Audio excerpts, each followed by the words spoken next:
Kenapa lu? Nih gak ada opening nih. Buat apa opening? Perjuangan kita ke Piala Dunia udah di fase closing. Hah?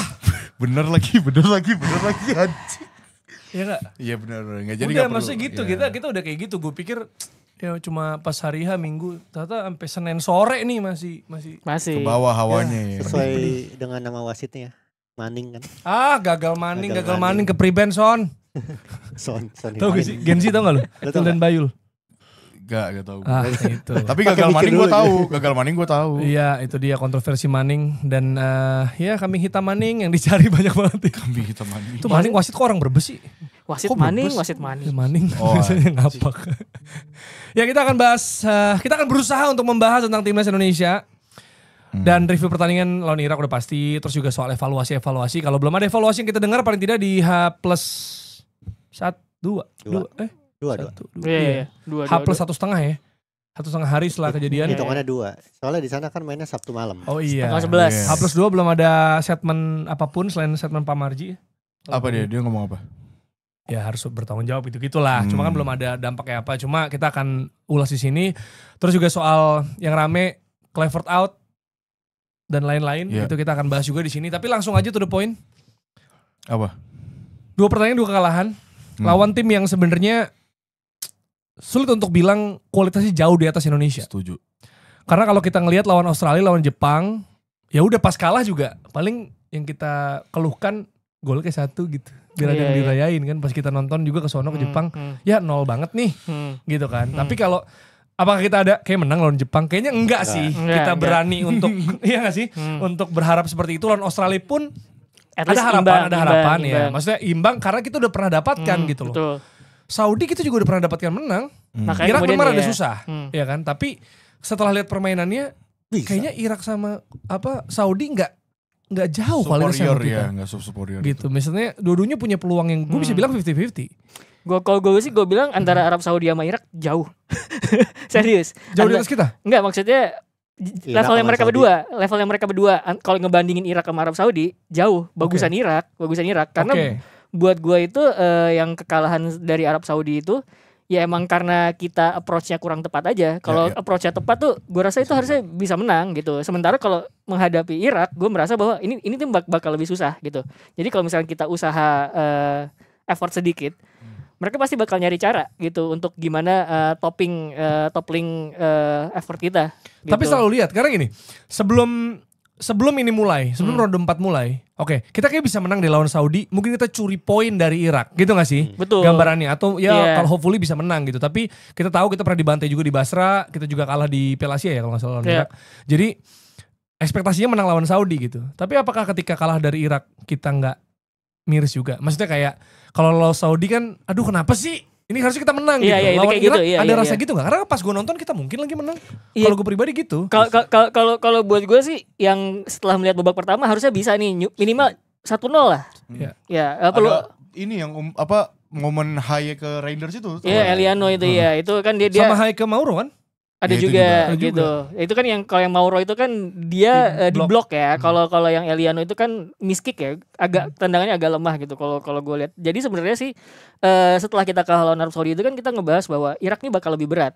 Patokannya ya kita belum pernah menang nih sama mereka. Itu satu, yang kedua dibandingin sama Arab Saudi intensitasnya Irak tuh lebih tinggi. Dan itu kelihatan di babak kedua ketika mereka mulai ngepres back-backnya Indonesia gitu. Itu susah banget lah kita buat keluar dari tekanannya Irak itu gitu. Jadi gue pikir emang itu yang diekspektasikan. Tapi at least ketika kita ngelihat ada tweak permainan di babak pertama itu, kita ini harusnya bisa di 1 gol gitu. Sama gue ngelihat juga Irak memaksa pertahanan kita, terutama kiper Martin pas itu long ball terus. Long ball ke depan. terus, Jadi betul. pressingnya bagus. Itu babak kedua tapi itu. Babak pertama Babak kedua itu. babak pertama tuh memang tengahnya mereka di overrun sama Habis. Indonesia gitu. Gue setuju. Terutama kan itu sama gue kemarin ngomong sama Bang Rossi sama Paulo ya.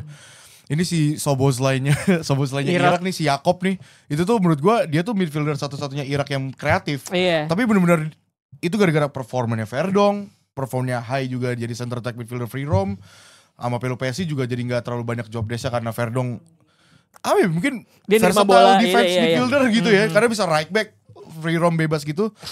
kelihatan si Yakob tuh kesulitan banget. Makanya kan waktu tadi lu bilang singgung babak kedua dia mainin Zidane Iqbal. Ngebantu tuh si Yakob tuh karena Zidane Iqbal bisa main deep, ngebantu box to box juga. Jadi ya gue setuju sih, maksudnya babak pertama tuh at least 1-2 gol lah. Satu gol bisa lah at least gitu. Tapi ya itu menurut gue sih apa yang terjadi di Arab Saudi, pertandingan Arab Saudi sama Irak tuh emang nunjukin bahwa sebenarnya tuh persoalan bukan di formasi kan.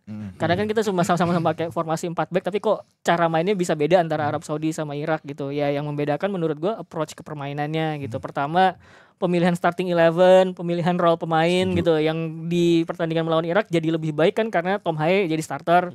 Dan dia bisa ngebagi serangan ya di apa namanya sebagai attacking midfielder di depan. Plus 90 menit loh dia. Plus 90 menit. Gila. Dan itu karena karena dia tidak perlu kerja repot atau memikirkan kedalaman midfield karena lo udah ada Pelupesi sama Calvin Verdong gitu. Dan Calvin Verdong itu dari awal main menurut gue emang dia ini penampil terbaik nih menurut gue di babak pertama itu karena dia bisa gitu, ayo bola kasih ke gue, ntar gue bagi arah operan kemana gitu terus dan dia tuh tidak statis ya posisinya ya, dia selalu roaming gitu, mundur ke belakang di tengah, ke kanan, ke kiri. Jadi dia orang pertama yang menerima bola untuk ngebawa bola tersebut dari kedalaman midfield dari lini belakang terus bisa sampai tengah dan di tengah itu ada Tom Haye gitu. Dan gue pikir sih role midfield bertiga itu di mana Tom Haye spearheading attack gitu ya. Terus kemudian Calvin Verdong nerima bola dari belakang, carry, ngoper dari kedalaman. Sementara Pelupesi ngejaga defense ya, area gitu. Itu menunjukkan bahwa ini role-nya tepat gitu. Dan saling ngisi satu sama lain. Makanya kemudian formasi itu jadi tidak terlalu penting gitu. Karena formasinya sama gitu dengan 4 back juga gitu. Dan yang membedakan menurut gue adalah ketika di Arab Saudi itu kita gap antar lininya tuh jauh ya. Kan Tio membahas tuh, gila ini kayak marahan apa namanya gap antar lininya kok bisa jaraknya jauh-jauh gitu. Bahkan pada satu momen ada di mana pemain Arab Saudi itu 5 orang berdiri di antara lini pertahanan kita sama lini tengah kita gitu. Itu saking apa ada gapnya gitu. Nah di laga lawan Irak itu rapat dan kayak gue ngobrol juga tuh pas lagi nobar sama Waldo kemarin weekend. Oh bagus nih gitu. Jadi ngepresnya itu nunggu bolanya sampai tengah dulu ya, nggak terlalu agresif gitu. Terus kemudian ketika bolanya sampai tengah satu-satu ngebayangin gitu siapa yang dapat bola pemain Irak dibayangin gitu. Jadi itu lebih rapi gitu. Nah, itu menurut gue approach yang berbeda kayak gitu yang bikin permainan Indonesia lebih baik di babak pertama dan itu menunjukkan bahwa sebenarnya formasi itu bukan persoalan tapi apa yang terjadi di dalam formasi tersebut gitu. Dan gue juga belum pernah lihat Calvin Verdong bisa mainin role kayak gini ya. Iya. Gue belum pernah lihat lah. Iya. Ini kayak belajar banyak di Lille kayak. Yang sebelumnya kan dia tuh yang pertandingan terakhir ngelawan Lebanon ya. Yang sebelum kita berangkat ke round ini, itu kan dia inverting kan. Iya. Sebagai back kiri tapi dia inverting jadi DM gitu. Nah, tapi itu bukan kan kayak yang ini. Tapi yang ini tuh lebih liar gitu. Karena dia sampai ke kanan, sampai jadi last man standing juga di babak kedua gitu. Gue expect yang perannya kayak gini tuh siapa? Nathan Chow sebenarnya. Oh iya. Bukan Calvin Verdong. Karena dia udah nunjukin juga dia bisa itu kan dari Piala Asia U23 masalahnya. Jadi kayak gue kaget nih karena Verdong bisa kayak gini ya. Tapi gila itu yang berpakai tuh. Iya Verdong. Dan gue jadi sedih juga dia ternyata udah gak muda lagi ya.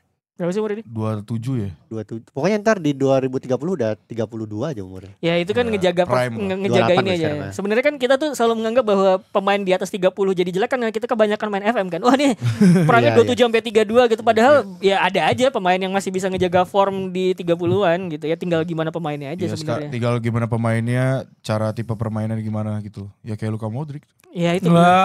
Itu bener, enggak serius. Itu dia dikomenin sama Zlatan gue gak salah kemarin. Ya, Zlatan juga sih. Zlatan juga. Zlatan tuh ngomong ini tapi soal Luka Modric ini gila nih orang nih bisa ngejaga fisiknya 100%. Dan gue ngomong sama Carlo Ancelotti. Ini gue lupa ya Zlatan atau siapa pokoknya. Dan gue juga baru tahu musim lalu Modric tuh gak cedera. Iya. Gila. Dan si Zlatan itu kan termasuk ini ya, pemain yang makin tua badannya tuh makin lean, gak ada lemak gitu kan. Itu pernah dibahas tuh waktu dia di Man United kenapa dia bisa perform karena ya badannya dia tuh makin lean gitu. Dan ini terkait soal adjustment ya, terkait soal pergantian, terkait soal gimana kedua tim beradaptasi. Zidane Iqbal ngomong ya di kayak press con atau pokoknya interview after match ya, post match. Kalau emang ada instruksi bagi dia buat dia akan masuk di babak kedua dan akan melakukan apa gitu lah ibaratnya. Mungkin udah begitu clear juga bagi Graham Arnold yang sebelumnya di Australia dan gagal. Kalah ya. Imbang lawan kita udah enggak kan. Mancini imbang lawan kita juga enggak kan. Iya. Oke kita balik lagi. Graham Arnold ini di Irak ngasih gambaran lah kira-kira gue bakal begini kayak di babak kedua, dan itu instruksinya terjadi kayak Zidane Iqbal dan eksekusi dengan baik gitu ya. Nah itu kan pertanyaannya juga buat Indonesia juga. Kluivert gitu. gimana nih? Kalau memang dari tadi kita ngomongin soal individu, Verdong main bagus, Tom Hanks menjadi apa ya, mungkin jadi kreatif playmaking di depan outlet di depannya. Ini hal yang kita rindukan di laga lawan Arab Saudi gitu kan. Terus juga pemain-pemain lain lah ya, kita bisa lihat bagaimana sebenarnya sebelum gol Irak terjadi, Jezers dan Rizky Ridho ini solid ya, crossing kayak gimana juga mati. Terus ada beberapa kali kotak penalti tuh, tapi dengan santai aja tackle-nya tuh blok. Dan jujur gue pas siaran ya live reaction, gue nggak tegang loh sama kalau Irak masuk kotak penalti, karena ini pasti keambil dan keambil terus sama dua pemain ini gitu. Jadi dari pemain kayaknya nggak ada masalah. Nah pertanyaan yang bikin banyak orang nanya juga soal adjustment, soal system of play, itu sebenarnya Patrick Kluivert punya apa enggak sih? Yang kita lihat tuh gimana gitu, atau coaching staff deh, apapun itu ya, nggak usah blaming ke satu orang, tapi itu pertanyaan kita nggak usah jauh-jauh ngomongin filosofi sepak bola ya, mungkin nggak semua pelatih juga punya filosofi tertentu gitu, tapi soal sistem, cara main, atau clear idea tentang bagaimana dia bisa nge-translate ke pemain gitu. Betul. Menurut lu ada nggak sebenarnya? Pendek aja menurut gua nggak ada. Kenapa? Karena abis kalah lawan Arab Saudi, dia diwawancara kan, dia sendiri bilang kan, masalahnya adalah gapnya terlalu renggang nih antara lini. Tapi dia nggak punya jawabannya. Dia cuma ngejelasin apa yang udah terjadi, dan itu juga banyak orang bilang. Jadi menurut gua, Patrick Kluivert cuma punya clue, nggak punya jawabannya. Bahkan dia clue-nya pun harus dibantu orang. Sebenarnya ketika kita kalah melawan Australia sampai dibantai itu kita udah mempertanyakan, oke, lu game modelnya ini kayak gimana? Tidak masalah lu pengen proaktif, apakah lu pengen pragmatis, tapi yang penting kan strukturnya rapi kan.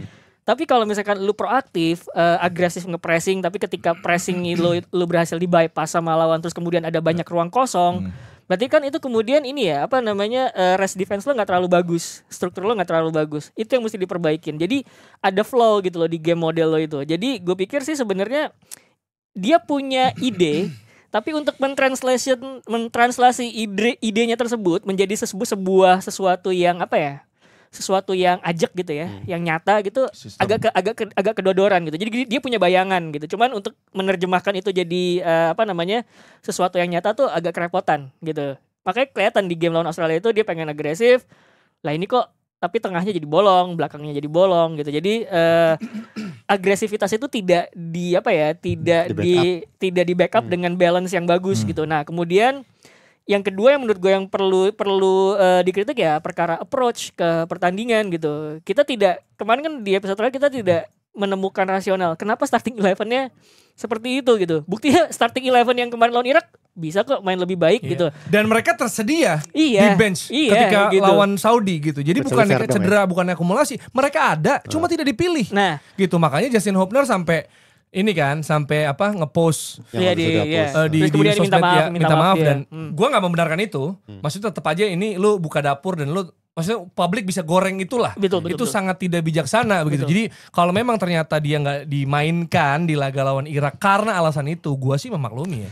Ya makanya itu loh. Maksudnya cuma kan kita semua tahu lah. It doesn't take a genius to know gitu. Makanya kemudian persoalan tuh ketika kalah lawan Arab Saudi, udahlah makanya jangan main 4 back, main 3 back yang udah terbiasa. Bukti yang 4 back bagus bisa. Berarti kan approach. Pilihan starting 11, pilihan gimana kita nge-press, pilihan menempatkan role pemain gitu. Buktinya Kevin Dix jadi fullback kanan gitu loh. Makanya kemudian hal-hal kayak gitu yang harusnya menurut gue dipertanyakan gitu. Oke, lu punya ide, tapi kok lu menerjemahkan ide lu ke sesuatu yang nyata ini kok agak miss ya. Jadi kalau menurut gitu. Idenya ada? Semua orang punya imajinasi, Jer. Tapi bagaimana mewujudkan imajinasi? Iya, enggak serius. Ajar Patrick. Ini tuh kan sesuatu ya. Iya, Patrick juga lagi. Wah, itu tuh SpongeBob anjir yang ngomong. Tapi dia ngomong ke Patrick. SpongeBob ke Patrick gitu. Patrick. Itu juga tuh bajunya Patrick kan itu ya, hijau sama pink ya. Enggak, tapi maksud gue 17-8 tuh sekalian. Enggak deh. Maksud gue gini, ini orang punya imajinasi. Iya. Punya visi, tapi mewujudkan imajinasi itu kan tidak semua bisa. Ataupun menyampaikan visi. Nah, ya gitu loh, menurut gue. Gimana Dok soal kalau lu punya ini nggak pendapat nih soal soal itu, soal the idea of play atau mungkin tactical approach, dan yang sebenarnya dibutuhkan juga dari seorang pelatih adalah bukan cuma bagaimana dia memulai pertandingan, karena kita tahu kita sering banget nonton bola ya, bahkan bola Eropa manapun lah, pelatih top ya, lu bisa sebut nama siapapun yang memulai pertandingan dengan sloppy banyak banget banyak. Tapi yang bikin ini pelatih hebat atau enggak, atau pelatih ini bisa Adjustment. apa ini ya masih bagus ya, adalah adjustment yang dilakukan. Dia ngelihat kira-kira mainnya kayak apa, abis itu melakukan perubahan-perubahan gitu. Betul. Misalnya kayak kemarin yang Saudi kan kita lihat, misalnya clock 90 menit, padahal nggak works. It's all about the clock. It's not about the clock. It's not about mark clock doang ya, tapi lebih ke gimana, kan dia cuma main, disuruh main ya dia main kan. Tapi kalau ditarik ya udah kan gitu. Dan juga soal kemarin misalnya, emang kita nggak kalah, kita belum kebobolan segala macam, tapi kan pasti ada yang nggak works nih. Tuh. Di situasi dimana kita terlihatnya dominan, ya peluang juga banyak. Padahal memang ada beberapa yang nggak gitu loh. Gimana menurut lo?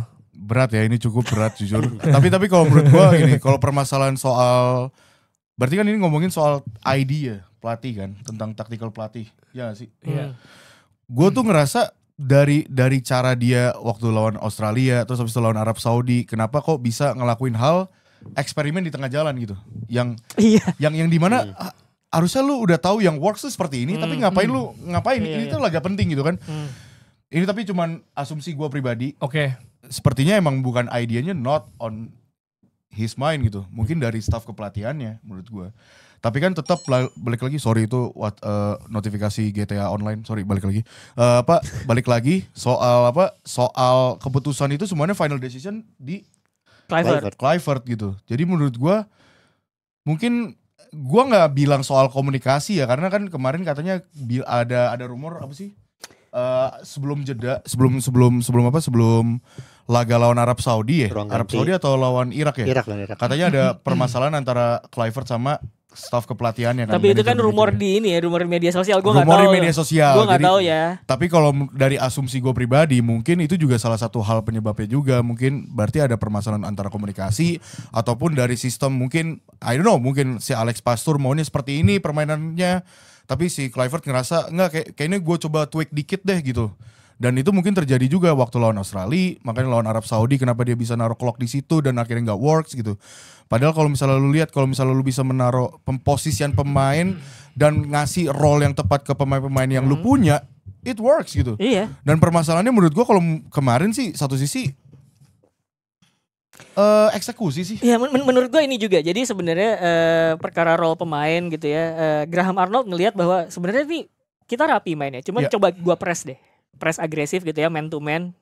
Apakah kemudian Indonesia bakal shaky apa enggak? Dia ngeliat iya, Indonesia bakal shaky kalau di pressing terlalu agresif. Dan itu yang kejadian di babak kedua. Selain masukin Zidane Iqbal gitu ya, ada perubahan bagaimana cara Irak ngepres. Mulai itu dijagain 1 lawan 1 semuanya gitu ya.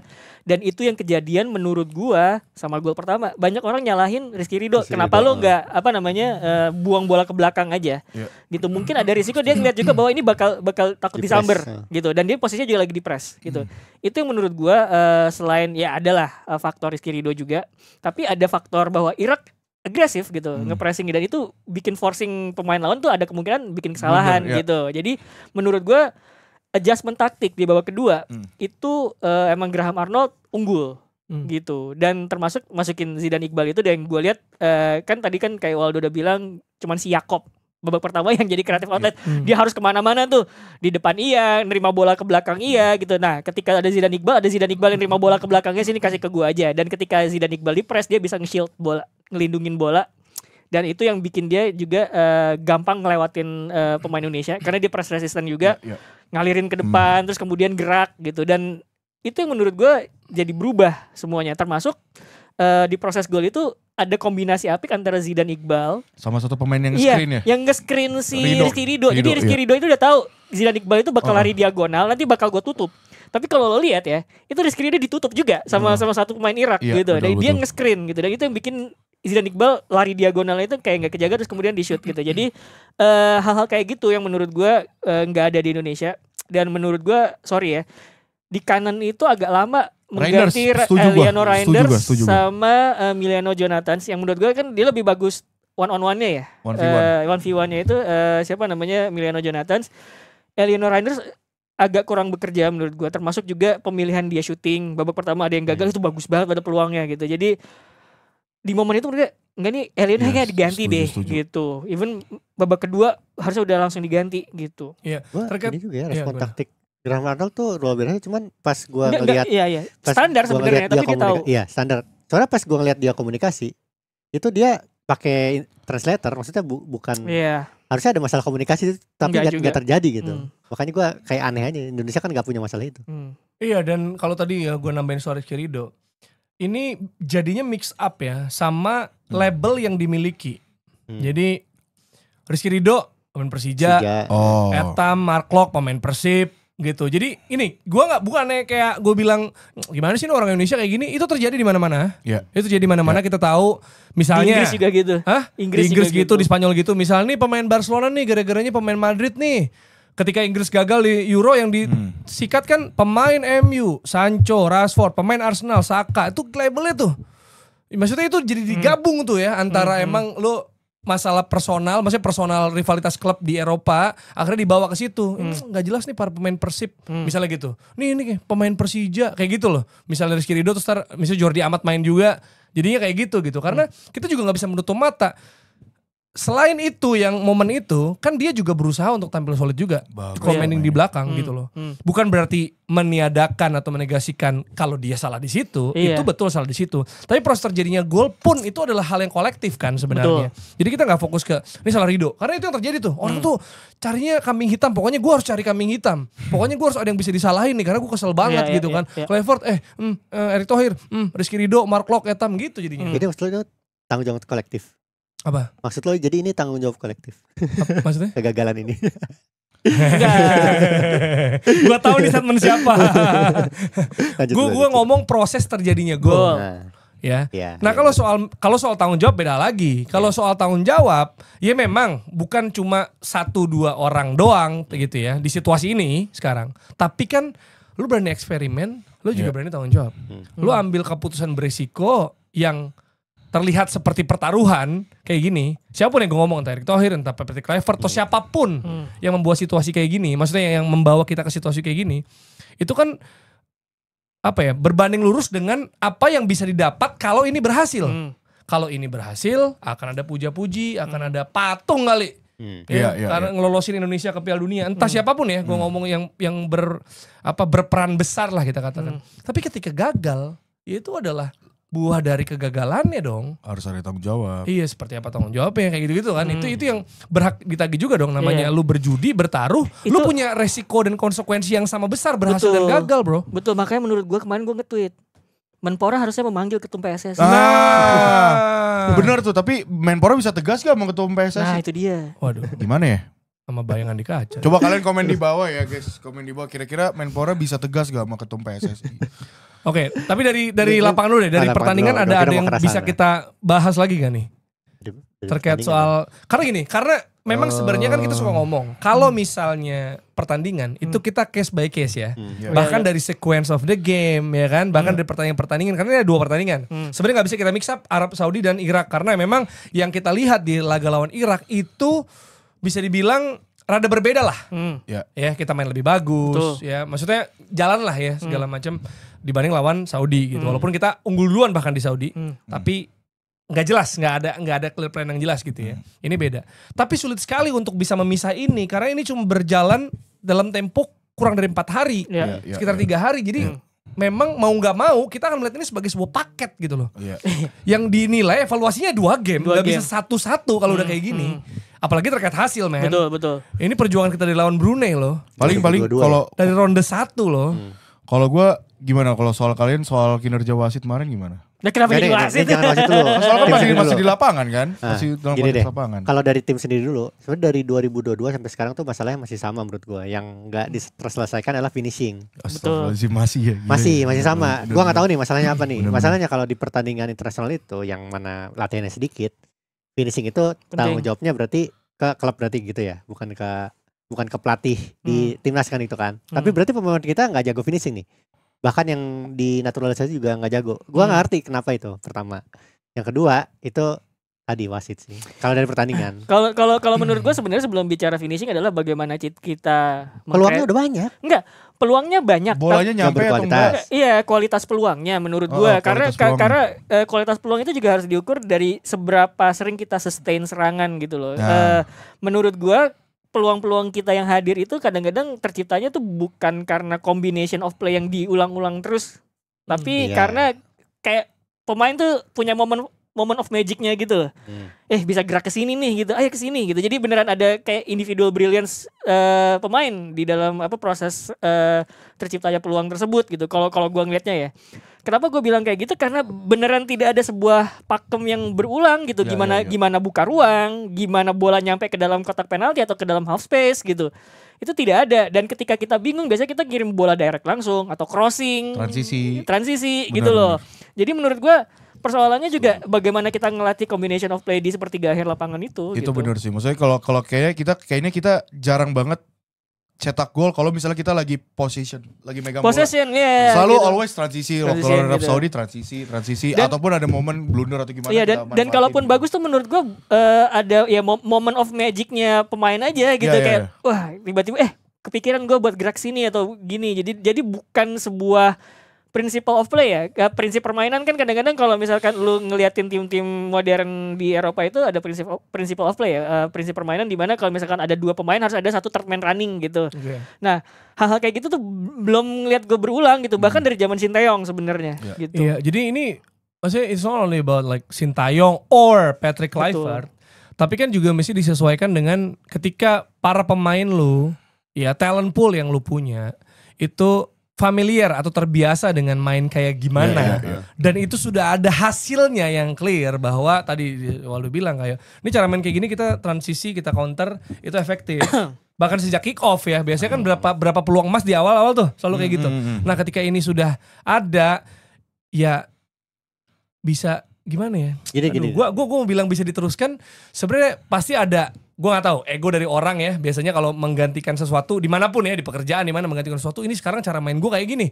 Gue punya pemahaman kayak gini ya, jadi gak pakai cara lama gitu. Tapi kan ini kan sebuah proses nih yang tinggal meneruskan. Kita kalau ngomong Arne Slot juga dia beda kayak Jurgen Klopp, tapi dia punya gagasan sendiri dan dia mentranslate dengan baik ya. Ini bukannya compare-nya cuma sama-sama Belanda sih. Tapi maksudnya ini kan nerusin kan. Kita ngomongin nerusin lah ya. Timnya udah jadi. Si Klopp ini misalnya cabut terus habis itu ada misalnya Arne Slot. Nah, situasi gitu kita udah terbiasa seperti apa. Bukan soal sosok STY-nya, tapi apa yang biasa dipakai, approach yang biasa dipakai di talent pool yang ini. Itu menurut gua lu dulu deh. Menurut gua kita enggak punya kemewahan itu, Jar. Nih gue juga pengen kontra juga ke Rossi sama Waldo. Oke. Kalau kita lihat negara-negara yang selevel sama Indonesia, Indonesia peringkat FIFA berapa sih? 100-an kan? Kita nggak lagi ngomongin Brasil, Inggris. Ya, Inggris aja masih dipertanyakan identitasnya gimana. Indonesia menurut gue itu emang tim kecil yang nggak punya identitas sebenarnya.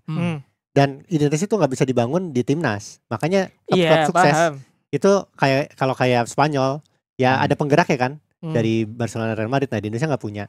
Makanya kalau nyiptain peluang tuh nggak banyak, nggak banyak. Itu emang terjadi di timnas lain. Bukan nggak banyak, tapi lebih ke caranya juga caranya nggak ada pakem jelas. Itu juga terjadi di timnas lain yang emang levelnya tuh di bawah gitu. Oke, jadi yang gue pertanyakan adalah ketika peluang-peluang kecil itu datang 1-2 doang, itu nggak bisa dimanfaatin. Makanya tadi gue balik ke kualitas finishing.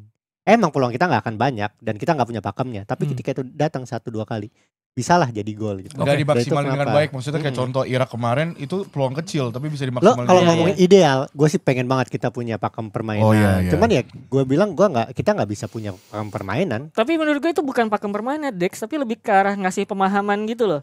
Jadi kalau misalkan lagi nyerang, simple aja gitu. Berapa pemain sih di sisi ini gitu. Hal-hal kayak gitu sebenarnya. Bukan dibiarin aja lu silakan nyerang gitu. Terserah tolong make it happen gitu. Enggak gitu juga Dex gitu. Gue paham bahwa timnas itu dimanapun, apalagi kalau misalkan di tengah musim kompetisi kayak sekarang, waktu mereka latihan tuh emang nggak banyak. Memang nggak banyak, tapi kan seenggaknya lu ngasih 1 atau 2 clue lah. Gue pengen nyerang kayak gini. Nanti biar jadian nih pakemnya begini gitu loh. Itu pasti akan ada akan ada kelemahan karena nggak ada banyak waktu itu gue mengiyakan. Cuman gue at least pengen lihat gitu loh. Cara lo nyerang tuh, ayo gitu. Ada pakemnya. Gue jujur ya, ketika ada caranya lah gitu maksudnya. Ketika Patrick Kluivert resmi melatih tim nasional, kan orang banyak skeptis lah ya. Dan maksudnya, kok dia sih gitu. Kalaupun Ese diganti, karena problem apapun, mungkin problem yang sama yang membuat dia dekat dari Ulsan ya misalnya, ya masalah itu. Enggak 4K itu. Masih HD. Ya misalnya itu. Ya misalnya wajar diganti lah karena ada potensi konflik bla bla segala macam. Cuma kan pertanyaan orang gantinya sama siapa gitu kan. Nah di saat skeptis gue berusaha aduh apa ya positif yang bisa gue ambil nih. Karena kan kalau dari track record jelas tidak dong. Win rate-nya, isu dia di luar lapangan dan tim yang dipegang sebelumnya nggak ada yang bisa ditonjolkan nih dari segi CV nih. Gue berpikir gini doang. Oh mungkin dia sebagai ex-striker tajam bisa minimal membantu finishing timnas Indonesia. Betul. Ya entah gimana lah gitu ya. Kalau misalnya dia nggak punya pemahaman taktik sebanyak itu, CV dia nggak mentereng. Oh paling nggak pengalaman gue sih teknik bisa gue tularkan ke para pemain gitu. Terlepas dari eksekusinya kayak apa. Dan taktik ke asisten gue. Iya misal kayak gitu. Misal bener-bener bagi tugas. Ya karena kita tahu kayaknya sih emang otak utamanya bukan dia ya. Kita semua tahu ya. Tapi kan nggak terjadi juga nih.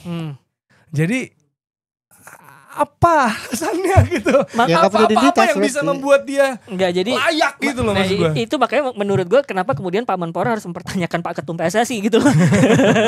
ini yang enggak ya kan era pada saat merekrut atau yang gimana nih?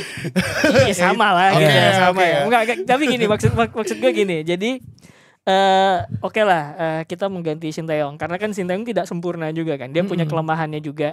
Gue ngomongin dalam konteks taktikal ya. Kan kita kan juga ketika Sinteyong masih menjabat jadi pelatih timnas Indonesia, kita juga sempat beberapa kali tuh mengkritik keputusannya dia itu, jadi kan menunjukkan bahwa dia punya kelemahan gitu. Makanya kemudian ketika oke lah ya udah terlepas dari kontroversinya Sinteyong didepak, kita butuh penggantinya. Dan di momen kita butuh pengganti itu kita masih berada di jalan menuju peluang kita ke Piala Dunia masih ada nih. Berarti kan pelatih yang menggantikan Sinteyong harus upgrade. Ya. Harus upgrade dalam artian oke, Sinteyong bagus di sini, berarti pelatih yang datang ini harus lebih bagus di dua hal misalnya gitu loh. Defense-nya balance-nya oke, ketika nyerang juga ternyata lebih cakep nih gitu. Itu harapannya kan seperti itu ya. Termasuknya kan kalau kita tadi lu ngebahas Jurgen Klopp sama Arne Slot. Arne Slot lebih balance ya. Dia ofensif tapi lebih balance gitu. Makanya kemudian bisa menyempurnakan apa yang udah dibangun sama Jurgen Klopp. Iya. Kita kan butuh alasan gitu. Maksudnya kalau digantiin apa nih kelebihannya sehingga tadi soal kepantasan, soal kelayakan selain karena bahasa Belanda misalnya. Betul. Itu kan yang perlu kita tahu gitu loh. Dan satu sisi kita wajar untuk menuntut result gitu. Oh iya dong. Iya kan? Iya dong. Situasi kan kayak gitu kan. Maksudnya kita kalau misalkan nggak bicara result, gue yakin ya Sinteyong juga masih lanjut gitu loh. Yes gitu. Maksudnya tanpa kita baru bilang gue lebih mending gagal bersama ST, itu narasi kayak gitu sekarang di sosmed tuh ya. It's all about the person. It's all about the person buat gue ya. Bukan mau ST, mau Kluivert, mau siapa ya? Misalnya Benny Dolo, siapapun lah yang maksudnya kalau masuk masuk ke Piala Dunia. Iya. Kita kan nggak masalah. Maksud gue siapa aja kan sebenarnya kan. Ini kan jadi masalah ketika kok udah kita misalnya dibikin sakit hati ya kayak gitu. Terus misalnya lagi sayangnya diudahin ya kan. Terus pacar barunya misalnya kita lihat pacar barunya itu kurang oke, misalnya pacar kita juga kurang. Pasti kan ada comparing dong. Kalau dalam hubungan biasanya gitu kan. Nah ketika itu jadi apa ya? Jadi gue denger ya, ini semoga salah ya. Gue denger target jangka panjang. Kita trust the process. Kalau trust the process ngapain ganti pelatih? Nah itu dia maksud gue. Sebenarnya ini sebuah perdebatan antara pelatih lama dan pelatih baru ini sesuatu yang gue nggak suka, kontraproduktif. Nggak perlu sebenarnya karena jadi banyak orang yang nggak suka Patrick Kluivert karena masih cinta mati sama pelatih lamanya. Itu menurut gue nggak banget dan selalu mencari kejelekan karena lu cinta pelatih lama gitu. Itu nggak bagus menurut gue. Kalaupun lu pengen mengkritik ya beneran harus fair gitu. Ini emang jelek gitu dan lu juga harus fair juga bahwa pelatih lama juga ada minusnya gitu loh. Jadi ini sebuah perdebatan yang nggak perlu. Jadi gue akan selalu bilang bahwa kedua pelatih ini sama-sama punya minusnya dan ayo kalau mau kritik ke situ aja gitu, jangan ngelebar gitu. Dan gue pikir sih ya balik lagi situasi seperti ini siapa yang menciptakan gitu loh. Ya Erick Thohir. Iya gitu. Nah, menurut gue Erick Thohir itu udah ngubah persepsi ini dari persepsi nasional menjadi persepsi personal dan juga Iya, politik. polarisasi Nah, iya betul itu. Karena dengan mengganti STY itu, publik tadi kan siap tadi yang bahasa lo, siap gagal bersama STY. Ya udah prosesnya kayak gitu. Cuma dengan mengganti, dia tuh udah ngasih bahwa gue harus lolos ke Piala Dunia. Iya, ada persepsi Makanya, itu, iya. Publik berhak banget, gue bilang. Publik Iya, berhak iya, banget iya. nuntut hasil, bukan proses lagi ketika kita gagal. Itu yang pertama. Yang kedua, kenapa Erick Thohir melakukan itu, gue juga bisa mewajarkan karena ya dia kan dari lahir dari politik juga. Terlepas dari kualitasnya ya, menurut gue linknya bagus, kualitasnya bagus sebagai pemimpin, juga pernah mimpin Inter dan juga IBL ya dia. Coba tanya pendukung Inter dia bagus gak? Kok gue berdukung Inter? Gue karena Enggak, jersey Inter doang. Gue gak nunjuk lo, gak ke siapapun. Oh iya, dia oh, bagus gua apa kira. enggak? Ya maksudnya gue percaya dia punya kualitasnya, cuman dengan menjalankan PSSI secara politis, dia tuh menciptakan kubu-kubuan. Makanya kita lihat timnas versus Liga, Clever versus STY, bahkan tadi lo sempat nge-recall Etam versus Marcelino atau errornya Klopp versus errornya Richie Ridho. Ya. Itu semua polarisasi. Yang mana sempat kita bahas juga, sempat kita lihat juga di medsos, ada rame-rame ruang ganti gak harmonis. Terus The Highway juga kenapa ini Boleh podcast. kenapa boleh podcast. Abis Itu untungnya box to box dan gue pribadi nggak ngebahas itu karena itu bisa ngerusak banget, bisa makin bikin polarisasi dan Betul. bikin ngerusak ruang ganti tim. Ya. FF-nya besar atau kecil. Nah itu hadir karena Erick Thohir menciptakan ekosistem timnas itu sebagai ekosistem yang politik. Itu konsekuensi yang harus dihadapi oleh kita semua. Makanya sekarang ya kita bersatu lagi harusnya. Gak usah kubu-kubuan lagi. Kalau mau kubu-kubuan ya kita nyalain ke atas. Ini hadir gara-gara Keputusan Erick Thohir. yang di atas, ya gitu. Oke. Iya, dan maksudnya ya banyak faktor juga terjadi. Tadi kita udah sebut mention satu-satu, tapi kayaknya sebelah gue masih penasaran juga ngomongin soal Wasit. wasit. Wasit salah sih. Dalam tiga Enggak.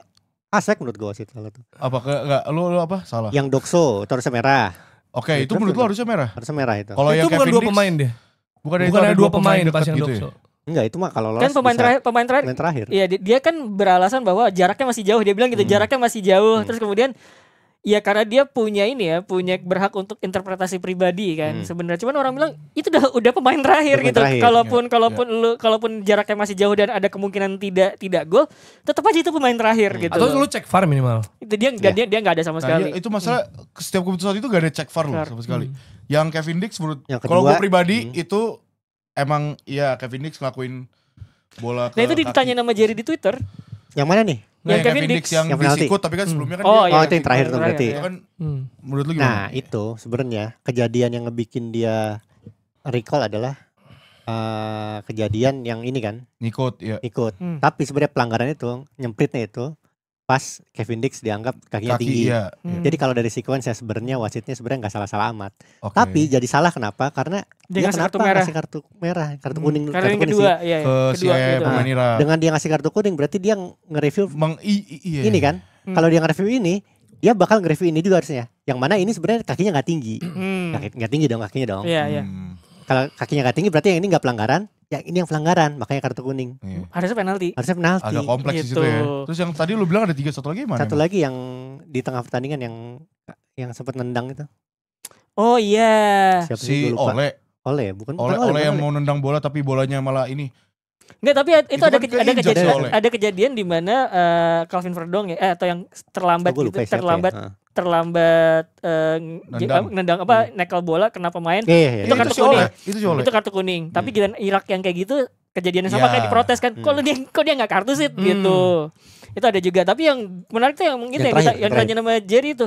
Ini kartu merah tapi kok enggak Kevin pelanggaran? Dix, Iya, Kevin karena Dix, itu ya. jadi cancel semuanya gitu. Kalau Jadi emang aneh. itu lu ngasih dia pelanggaran, ya berarti harus direview dapat- dong. Iya gitu. Maksudnya Aneh sih. iya. Aneh itu emang. Iya maksudnya makanya gue nge-tweet kan, ini konteksnya buat yang nge-tweet gue bilang ajarin aturan sepak bola dong.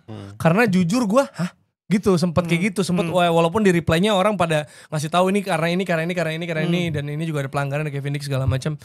Tapi kan kita nggak umum juga sama situasi kayak gitu dan kenyataan bahwa dia misalnya nggak lihat VAR di beberapa sequence ya itu membuat kita juga mempertanyakan keputusannya Betul. Iya gitu. sih. Walaupun lagi-lagi apa yang dilakukan sama Manning? Maning namanya. Maning namanya. Maning. Semua Maning. Maning. Spasining. Ngapak ya. Maning anjing. Itu adalah alasan kesekian lah Betul. dari kita nggak masuk Piala Dunia. Betul. Iya nggak dong? Iya dong. Betul, betul. Bener dong. Gitu. Dan ada lagi? Kamu enggak, menurut gue tuh aneh karena kalau misalkan mau adil ya. Oke lah Kevin Dix kena kartu kuning karena kakinya tinggi. Tapi kan pemain lo juga nyikut dan dia kena kartu kuning kedua dan jadi merah. Berarti kan ada 2 pelanggaran di situ. Oke lah, pelanggarannya Kevin Dix dapat kartu kuning, tapi pelanggaran yang ini gimana nih gitu. Itu yang tidak dijelaskan sama dia gitu. Oke, dari lapangan ada lagi? Karena tadi gue masih ganjel tadi lagi seru gue sama Dex bahas soal itu. Tapi karena lu belum bahas soal Manning yang lu pengen banget. Enggak, soalnya kan di sosial media banyak. Gue lempar floor aja. Tapi dari segi permainan Irak lapangan dulu, ntar kita geser ke situ lagi. Dari Iraknya ini emang pertandingan yang melelahkan buat Irak. Karena abis ini mereka lawan Arab Saudi dan harus kehilangan. Yang ketemu sih pemain nomor 2 tuh. Itu pemain penting tuh. Mereka juga kehilangan ini. Saudi juga kehilangan Kano loh. Iya, maksudnya juga. Mereka tuh lelah di sini. Makanya si Graham Arnold kan bilang selebrasi secukupnya aja. Abis itu kita yang kartu merah tuh nomor 4. Nomor 4 ya? Oh situ Zaid Tahsen. Yang main di Paktakor. Uzbek dia. Ya ini tuh melelahkan maksudnya buat Irak tuh. Jadi Irak ya dia juga game manajemennya juga bagus menurut gue si Arnold. Ada lagi yang di lapangan sebelum kita geser ke Dex lagi tadi. Paling gue cuma mau ngapresiasi Bang Jai. Semua Izzes, ya semua pemain termasuk Bang Jai. Maksud gue kelihatan yang paling stres banget tapi dia mencoba mengontrol. Dia tahu diri dia stres tapi ini satu tim dia juga meledak sih itu pas itu meledak. Dia ngomong ke wasit berkali-kali bro. Itu kayak pas yang ini yang dia ngomong itu loh. Oh iya, pas interview post match gitu. Waktu di laga itu kan dia juga ada Rido marah-marah. Dia bilang dia marahin Rido juga. Terus ada si Kevin Dix mau coba protes. Dia juga bilang enggak, tar dulu sana dulu. Dia coba ngomong sama wasit face to face gitu. Tapi harus tetap stay cool juga karena dia tahu dia kapten. Makanya waktu after match juga pas press conference kelihatan banget dia capeknya tuh kayak ya capek gitu loh. Gue udah berusaha nahan orang biar gak kena kartu lagi. Dan, ya dia ngomong juga itu, kalian coba dengerin press conference-nya deh. Itu benar-benar dari hati banget tuh dia ngomong. Apalagi ada yang lempar botol juga. Oh iya, yang lempar botol juga maksud gue itu juga. Dia yang mungut, jangan kayak gini. Itu botol sana kan bukan botol aqua kan? Oh iya. Nah, maksudnya kalau botol aqua bisa jadi itu iklan gitu. Ternyata enggak botol air mineral di Arab Saudi ternyata. Ya kali bahasa ngalangin. Ya misalnya bawa aku yang banyak gitu nih iklannya gitu. Ya itu sih tapi itu ya yang di lapangan ya. Udah clear ya yang di lapangan ya. Sekarang kita kita geser lagi yang tadi. Ini karena seru nih. Kalau enggak pasti Bang Jerry ngalihin nih. Enggak gue bahas. Oke, soal yang tadi. Iya kan? Lu lihat di kolom komentar nih misalnya gue tadi enggak ngerespon tapi soalnya dia nanggung nih tadi bahas-bahas itu. Oke, kita balik lagi yang tadi. Soal berarti kan apa yang terjadi ya?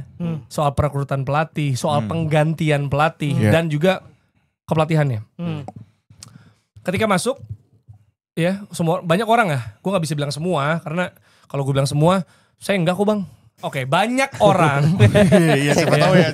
Menurut keyakinan saya kalau kata Panji, intinya banyak orang yang mempertanyakan keputusan tersebut bukan cuma semata karena tadi gue bilang ya, bukan cuma semata karena lagi sayang sama ST terus dicabut, diputusin gitu ya, diudahin, tapi kenapa gantinya dia? Banyak pertanyaan gitu ya. Betul. Dan ya alasan yang keluar kan Natal. Karena dia datang Natal. Bentar lagi Natal loh. Enggak, karena dia tahu juga lagi. ada 19 juta lapangan pekerjaan di Indonesia. Oh, makanya datang ya. Makanya datang dia Natal. itu kan yang diomongin, ya kan? Maksudnya kan best ability kan availability. Iya. Jadi mungkin karena ada kesempatan juga Jer. Betul. Mungkin availability itu. Cuma oke lah, itu gue nggak tahu itu maksudnya apa ngomong gitu, tapi mungkin komunikasi publik aja pasti ada maksud juga kenapa ngomong itu karena kita semua tahu tanpa dikasih tahu bahwa pasti bukan itu alasannya, ya dong, nggak mungkin cuma karena itu doang. Apalagi misalnya gue jadi Pak Erick Thohir, nggak mungkin kayak gue risking my name, my reputation, cuma dengan alasan itu. Ya hire orang yang mau masuk pas Natal, nggak mungkin. Betul. Terlalu banyak yang dipertaruhkan untuk dia sendiri ya. Apapun dia maksudnya, mau politis mau nggak politis. Reputasinya kan pasti misalnya kalau soal orang ragu dia pengen itu World Cup, dia pengen banget men, dia narik orang ya, maksudnya kita mengkritik tapi kita juga tahu ada banyak kontribusi yang terjadi ya, terutama ya misalnya kita bisa lihat orang tuh jadi semangat nonton Indonesia karena ada perbaikan kualitas kayak gitu-gitulah ya, itu kita nggak bisa pungkiri. Tapi ketika diomong staf kepelatihan terbaik, itu Arya yang bilang sih. Iya, mungkin gue gak tahu apakah dia blunder atau emang mewakili federasi. Tapi kalau staf kepelatihan terbaik, ini gue jarang denger di mana-mana jujur. Staf kepelatihan terbaik, Manchester City meng-hire staf kepelatihan terbaik. Kayaknya sih pelatih terbaik, Pep Guardiola. Ya kan? Atau siapapun lah. Tim nasional mau klub mana gitu. Apakah bilang, oh Manchester City menggait Ferran Soriano, Siki Begiristain. Kayaknya Pep Guardiola manajemen dulu. Manajemen terbaik. Baru dia membawa siapa. Arsenal meng-hire Nikola Jover. Enggak. Mikel Arteta dulu misalnya gitu kan. Nikola Jover. Jadi yang ditonjolkan adalah pelatih terbaik. Saya mendatangkan pelatih terbaik gitu kan. Nah gue jadi mengingat. Nikola Jover tapi gak mau ngapain di Arab Saudi berarti. Ya gue gak tau lah. Gue Makan duit jadi aja. inget ya. Ini gue sempet singgung juga di TKB Bas tadi. Gue sempet inget. Jadi temen gue adalah seorang content creator F&B. Ya, dia biasanya rekomendasi kafe-kafe, restoran kayak gitu. Terus gue nanya kan, lu kan pasti jaga reputasi, lu juga gak pengen bohong sama followers lu, ya kan, supaya menjaga kevalitan rekomendasi dia gitu ya. Gimana kalau lu dibayar mahal atau apapun itulah untuk merekomendasikan kafe atau restoran yang makanannya gak enak?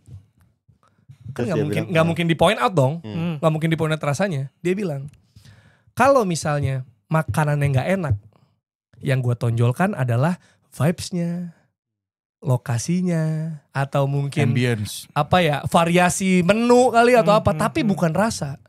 Karena dia tahu dia nggak mau bohong dan rasanya memang nggak enak. Jadi yang ditonjolin bukan itu. Dia nggak bilang rasanya gak enak tuh. Iya.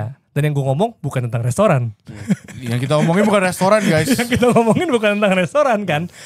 Staf kepelatihan terbaik.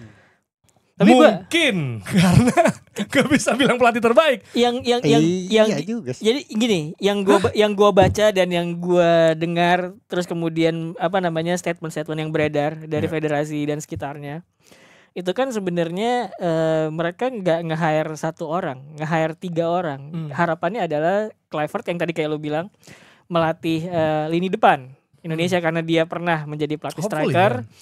Alex Pastur, analis, bright mind, tactical, jadi asistennya, dan Danny Lanzat yang bisa bahasa Indonesia, ya kan? And he knows the culture. Iya, dan dia tahu kultur segala macam, jadi itu ngeblend semuanya dari 3 orang ini, gitu. Harapannya mereka perform gitu. Cuman yang kejadian kan taktik pasang surut tuh. Gitu. Makanya gue nggak tahu apakah di antara ketiga orang ini ada perbedaan pendapat atau enggak gitu. Atau mungkin ada masukan Kluivert yang memutuskan sebagai pelatih kepala gitu. In a way apapun tanggung jawab tetap di pelatih kepala, Jer. Iya, karena yang ngambil final call itu. Iya. Itulah kenapa makanya yang memang banyak dibahas, yang mendapat pujian setinggi langit dan kritikan paling tajam adalah head coach. Betul, makanya kemudian posisi head coach itu penting. Mau asisten lo sebagus apapun, head coach itu kan harus bisa 360 kan, mikirnya gitu. Kalau dia taunya sedikit terus ngandelin asistennya gitu ya. Ya gimana gitu, gimana dia mau mengambil keputusan sebagai keputusan 360 gitu. Kalau dia ngeveto keputusan asistennya tapi ternyata dia tidak lebih baik dari asistennya, pemikirannya gimana juga gitu. Makanya kemudian terlepas bahwa ada banyak yang bilang ini kita nge-hire 3 orang untuk melengkapi semuanya, tetap lu harus punya 1 pelatih sebagai head itu yang bisa di atas semuanya juga gitu, biar decision makingnya juga bagus gitu. Iya, kalaupun misalnya ada beberapa part-part tadi yang ngomongin soal taktikal atau mungkin ngeblend sama culture-nya segala macam, itu dibantu asistennya, itu lain hal. Tapi di atas lapangan yang ambil final call adalah beliau gitu ya. Otoritatif gitu loh maksudnya. Jadi kita juga fair, maksudnya gini. Tadi ya, sama kayak tadi. Misalnya ada kritik pasti untuk misalnya Pak Erick Thohir, tapi ada juga kita juga gak bisa lupain apa kontribusi yang dilakukan gitu. Jadi kita menilai juga bisa lebih fair. Pun sama PT Kluivert. Banyak orang juga bandingin, kalau emang mau bandingin nih, SC sama Kluivert sama-sama 6 poin. Ya kan? Ya. Di fase ini kan. Cuma bedanya 1-2 kali menang, 1 sekali menang, 3 kali seri. Gitu kan. Jadi oke, sama poinnya. Oke, gitu berarti. Nah, dia kan ngasih dampak menang juga. Terlepas dari apapun caranya, orang bilang itu penalti doang gitu. Oke, terlepas dari goal open play apa bukan, a win is a win. Kita menang dengan clean sheet juga, ya kan? Nah, ini yang harus digarisbawahi. Menang dengan clean sheet di laga lawan Bahrain dan China. Ya. Berarti kan udah bagus nih. Udah bagus nih, lini belakang dia main 2 game itu hampir semua sama kok. Dari belakang ke tengah, ya kan? Rizky Ridho, Jaitzes, Justin Hopner, Pelupesi, Tom Hai, Verdong, ya kan? Yang berganti cuma paling kalau Bahrain China ya, misalnya sampel CSC 2 itu Kevin Dix sama Yakob Sayuri gantian tuh kan. Lawan Jepang kan cedera juga, sama Ole, Romani, 2 itu beda-beda tuh. Ada sempat Tipikalnya, Egy, iya. sempat Marceng. Ya kalau depan kan emang kita nggak pernah Sama pakem kiper, kan. sama kiper juga. Tapi sama kiper. Oke lah, kiper saling menggantikan juga dan kita nggak pernah Gak ada persoalan sama Dua-duanya kita kiper nggak ada ya. masalah sama kiper. Dua-duanya sama-sama bagus. Betul. Ini cuma tinggal siapa yang lebih fit. Cuma kan kalau kita ngomongin ini pertahanan nih yang menjadi faktor juga, itu kan butuh tadi chemistry apa. Ya. Karena kita tahu betul, kita suka mempertanyakan siapa yang paling sering dibahas ini misalnya Inggris. Gareth Southgate ya, banyak di podcast mana juga kayak banyak bahas. Kenapa sih dia manggilnya itu aja? Karena tahu betul tim nasional waktu ngeblendnya nggak lama, ya. Waktu ngeblendnya nggak lama ini membuat memang waktu adaptasi jadi lebih sulit kan. Apalagi ada pemain baru gitu loh. Toh terus misalnya di laga-laga penting menang, nggak ada urgensi ganti kan sebenarnya. Ya. Itu yang gue bingung gitu loh. Gue masih, aduh ada nggak sih yang bisa jelasin ke gue kenapa? Don't chase the winning team bro. Kalau misalnya ya makanya itu. Masa patokannya China Taipei? Maksud gue. Bagus nih kayaknya 4 Iya, iya. pakai. Makanya bukan 4-3 back ya itu, tapi personel, role, terus kemudian tadi gue bilang approach kalau gitu. Hubner nggak main lawan Irak, oke kita bisa nebak deh kenapa. Mungkin karena dia juga mungkin Emosional. memperkeruh dirasa gitu, jadi nggak kondisinya juga nggak stabil, mungkin emosinya di balik layar kita nggak tahu. It make sense. Saudi.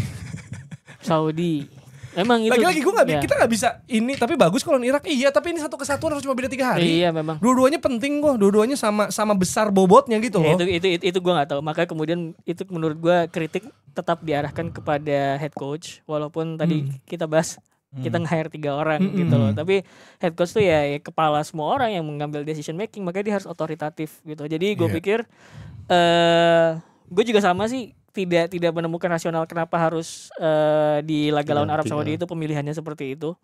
Karena terbukti lawan Irak ternyata better. Harusnya kalau dengan kayak gitu main kayak gitu di Arab Saudi. Lawan Arab Saudi bisa gitu. Jadi approach lawan Irak itu harusnya bisa diterapkan juga kan ke Arab Saudi, termasuk pilihan pemain, taktik gitu kan. Dan gitu. kita pernah kalian Saudi. Iya gitu. Dengan cara yang kita udah tahu gimana sebenarnya kan. Ya Iya nggak sih? makanya itu. Oke walaupun beda pelatih ya. Iya. Tapi kan personilnya sama. Betul. Makanya kemudian beda pelatih, pragmatis apa proaktif, itu tidak penting, tinggal gimana approach-nya aja gitu loh. Jadi gitu loh, maksud gue itu kenapa kemudian kita balik lagi mempertanyakan, kalaupun ganti pelatih, oke lah, lu punya konsekuensi, lu udah mengambil keputusan ganti pelatih, oke konsekuen, pelatih yang datang harus lebih baik. Tapi kan ternyata tidak lebih baik juga gitu loh, dalam hal permainan ternyata approach-nya dia juga masih banyak kelemahan gitu. Jadi gue pikir ya balik lagi para pemangku kebijakan, pengambil keputusan juga harus mau dikritik gitu. Wajar lah itu. Bukan sesuatu yang aneh lah kalau tiba-tiba dikritik ketika lu memegang sebuah tampuk kekuasaan gitu. Ini lu kan ketika memegang tampuk kekuasaan kan lu mendapatkan amanah dari banyak orang. Tolong dong jalanin ini dengan baik di pemerintahan juga kayak gitu. Makanya kemudian kalau ada yang kritik menurut gue jangan sensi gitu loh. Oke, langsung ini juga evaluasi buat persatuan sepak bola. Gue gak inget lagi perpanjangannya PSSI lah pokoknya intinya. Lu gak tau perpanjangan, lu gak tau kepanjangannya PSSI. Persatuan seluruh Indonesia. Persatuan apa? Hah? Persatuan apa? Persatuan sepak apa? Bola. Nah, S-nya? Kesatuan. Pokoknya itu soal seluruh Indonesia buat PSSI ya, maksudnya gini, ini gue juga dapat dari sosial media yang beredar. Ingat ini dari sosial media. Harusnya. Enggak. Coba kalian pikirin waktu zaman Luis Mia. Lagi wangi-wanginya, kok tiba-tiba diganti, dipecat di tengah jalan ya kan. Dengan pelatih seperti itu. Sama halnya dengan yang ganti Luis Mia Sinteyong kan? Enggak, belum. McManamy ya. Sempat Bima Sakti. Bima Sakti betul. Hancur di AFF. Tapi kan Bima Sakti AFF, terus habis itu interim doang itu. Ya. McManamy ya Sinteyong benar. Lanjut, Sorry. Sinteyong dipecat, diganti dengan. Nah masa nextnya juga harus seperti itu lagi gitu. Maksud gue tuh evaluasi sih. Tapi kayaknya kalau dilihat dari waktu Luis Mia aja dia gak evaluasi ya gimana? Gak akan ada evaluasi gitu. Bakal ada. Luis Mia tuh ada persoalan mahal gak sih? Gak tahu sih gue. Kalau misalkan cara ide, tapi Luis Mia lebih kelihatan ya daripada dibanding Simon kan. Dibanding STY dan banding Kluivert menurut gue ide permainan lebih kelihatan Luis Mia. Jadi ini kalau mau banding-bandingin ya. What's next nih? Kluivert out. What's next? Udah itu jelas itu. tagarnya. Clear. Kalau Kluivert out ya itu. Kluivert out tuh clear dari lu. Gue sih kembali menekankan ini tanggung jawabnya sebenarnya Erick Thohir bukan Kluivert. Yeah. Kluivert tuh bagian dari Erick Thohir. Jadi di kondisi ideal Erick Thohir out dan Kluivert out sebenarnya. Kluivert out lah bagian dari Erick Thohir out. Cuman kalau mau pilih salah satu doang, karena gue yakin pejabat di Indonesia itu nggak ada yang mundur. Oh. Jadi Kluivert out. Gue kaget sih kalau Erick Thohir mundur dari PSSI ya, bukan Menpora. Menpora silakan dah. Tapi kalau gue jadi Kluivert, gue mundur sih. Tahu diri.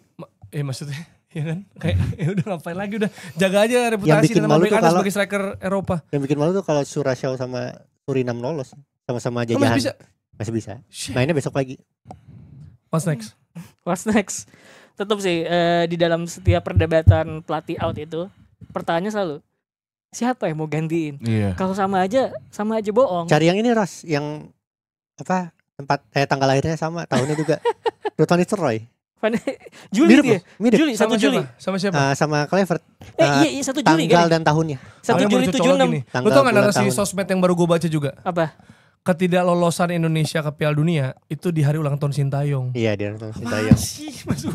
Udah itu udahlah. Kebetulan. Capek, jangan kayak gitu. Tapi balik kayak kita adalah bagian dari polarisasi kalau kita ngebakar ini. Jadi gue akan tetap kalau misalkan tetap oke lah Kluivert, wah ini nggak lebih baik dari Sintayong menurut gue ya. Flow-nya cukup banyak gitu. Jadi kalaupun kita mau ganti harusnya ya rasionalnya nyari pelatih yang lebih baik dari Sintayong atau Kluivert gitu loh. Pertanyaannya apakah PSSI punya list daftar itu apa enggak? Nah itu dia. Dan list daftar itu kan biasanya tuh tergantung roadmap kan. Lu tujuannya mau apa gitu. Sekarang ketika Piala Dunia udah gagal, berarti kan kita mesti nunggu kayak 5 tahun. Ada Piala Asia tapi. Ya ada Piala Asia gitu ya. Ya tergantung roadmap lu mau apa. Kalau lu pengen ngebangun itu berarti ya proses. Ya kan? Berarti pelatih yang bisa nanemin sebuah style of play yang bagus dan fundamental yang bagus gitu. Makanya balik lagi. Oke lah Kluivert out, tapi PSSI roadmap lu gimana nih sampai Piala Dunia 2030? Jelas. Gitu misalnya. Atau bahkan sebenarnya roadmap kan enggak cuman pendek gitu ya. Harusnya kan panjang dan berjenjang ya. 20 tahun. Iya, ini gitu. Ini benar-benar terpikirkan sama gue ya. Aduh, sorry banget, maaf banget. Ini tuh Indonesia dan Manchester United 11-12, roadmapnya nggak jelas sebenarnya. Memang. Makanya nih. Kayak MU lagi nih. Gitu. Mau Bordalas ini. Hah? Bordalas terus ini. Kok Bordalas? Gue udah kenapa jadi Bordalas? Enggak, maksud gue kayak roadmapnya gak jelas. Tapi by the way, yang dari Ajax itu siapa? Timothée. Yang jadi ininya, itu kan dia Simon. jadi... Ya, Simon. Tahamatu. Dia jadi head ininya ya? Dia itu... Direktur olahraga kan? Direkturnya kan Zuesewa. Oh bukan si Simon ya? Bukannya si Simon Simon Tahamatu tuh yang jadi direktur? scouting apa ya? Head of scouting. Lupa gua. Enggak, maksudnya berarti banyak kan orang dia berperan juga dong buat mungkin nanti ya harusnya dia tuh next yang nyari tuh. coachnya siapa gitu kan. Ya, dia nyari bakat kan. Nyari bakat. Tapi Dirtek itu juga ya pasti harus inilah. Dirtek kan bekerja gini loh. Sesuai dengan pelatih yang Kenapa yang Z tuh depannya? Iya. Kenapa kemudian Manchester City itu bertanya setelah Siki siapa nih yang gantiin Hugo Viana gitu kan. Kenapa posisi sporting director di klub itu penting? Karena dia yang ngejagain sustainability. Apakah jalan yang kita ambil ini udah sesuai dengan roadmap klub apa belum? Nah itu pertanyaannya. Gue gak tahu roadmapnya PSSI itu gimana aja sih sebenarnya. Nah makanya maksud gue kalau misalnya kan tadi gue bilang bukan cuman pendek doang nih sampai Piala 2030 gitu. Roadmap itu kan berjenjang. Kalau Jepang tuh 100 tahun jadi juara Piala Dunia gitu kan. Itu panjang gitu. Cara mencapai 100 tahunnya jadi juara Piala Dunia itu gimana?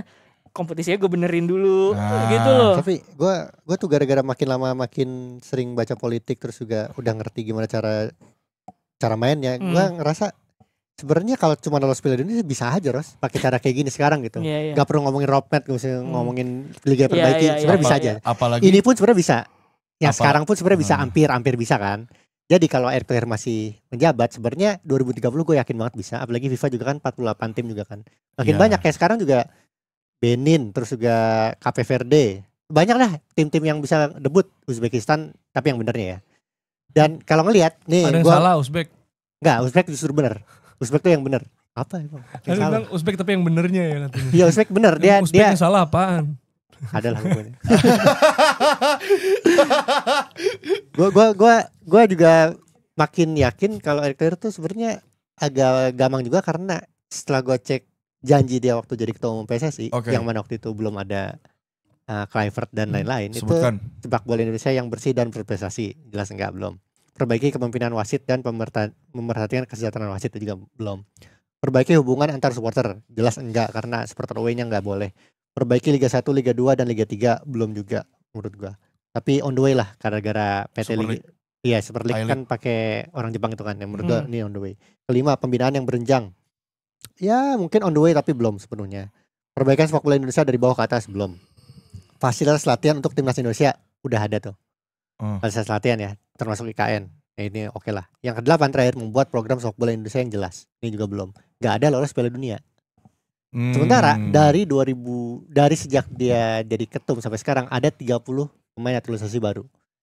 39 diantaranya pemain perempuan. Jadi yang pemain laki-laki itu 21, termasuk yang junior ya. Jadi gua nggak ngerasa kayak Erick Thohir sebenarnya pas lagi jadi ketua PSSI itu emang gak pengen bisa lolos ke Piala Dunia sih. Bukan gak pengen ya, gak nargetin itu. Gak ada targetnya. Tapi dengan kelakuan dia sekarang, ya jadinya itu yang ditagih sama masyarakat dan gua ngerasa emang harus ditagih juga. Soalnya dia ganti STI di tengah-tengah. Jadi kayak sebenarnya perencanaannya kacau sih. Soalnya kalau mau bilang di bawah Erick Thohir PSSI sepak bola Indonesia maju, ada kemajuan sebenarnya. Ya. Kalau lo mau nyebut ada VAR, terus juga liga juga ada makin rapi, terus kan juga sponsor-sponsor banyak sih. Jadi ini tuh bukan menggugurkan gitu loh. Timnas gak lolos tapi liganya ini enggak menggugurkan. Jadi khusus untuk lolos Piala Dunia tadi yang lo bilang.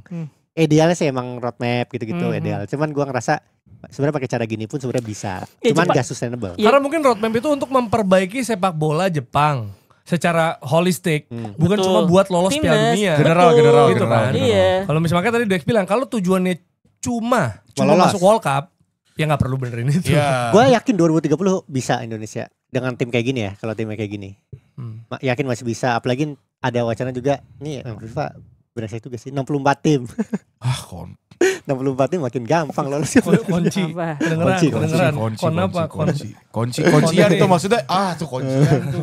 Konsistensinya nih harus konsistensi. Nah gue emosi ada. Nah soal pelatih baru menurut gue dengan Indonesia punya sporting director. Siapa sih gue lupa namanya. Alexander Zweier. Nah itu menurut gue dia yang bertugas milih pelatih baru nanti. Tapi satu sisi harus tahu juga nih mau kayak gimana nih. Tadi kayak Bang Rosi bilang, ini mau kayak gimana? Lu mau kayak gimana, pelatih gimana? Kerucutkan ke timnas doang ya. Si Alexander Zweier itu harus punya ide bahwa timnas Indonesia mainnya kayak gini. Makanya ntar staffnya kayak gini, pelatih kepalanya siapa itu harus ada. Tapi kalau untuk sepak bola Indonesia itu beda urusan. Tapi ini timnas doang ya. Itu yang tanggung jawab si Alexander Dirtek ya. Oke, yang tanggung jawab soal Kanjuruhan gimana nih? Nah itu. Karena itu biasanya kan ini ya, gue juga lihat di Twitter lagi-lagi ya, banyak lah ya sumber. Kalau kalah aja baru nih teriak Kanjuruhan, kalau menang King Indo bos. PP rematch Argentina gitu. Kita tetap menyuarakan Kanjuruhan. Kita update ya, mau menang mau kalah kita tetap update Kanjuruhan. Ini tetap mengingatkan bahwa Komnas HAM ini masih mempertanyakan mengapa sulit menerapkan tragedi Kanjuruhan sebagai pelanggaran HAM berat. Itu yang 1 minggu terakhir disuarakan oleh mereka.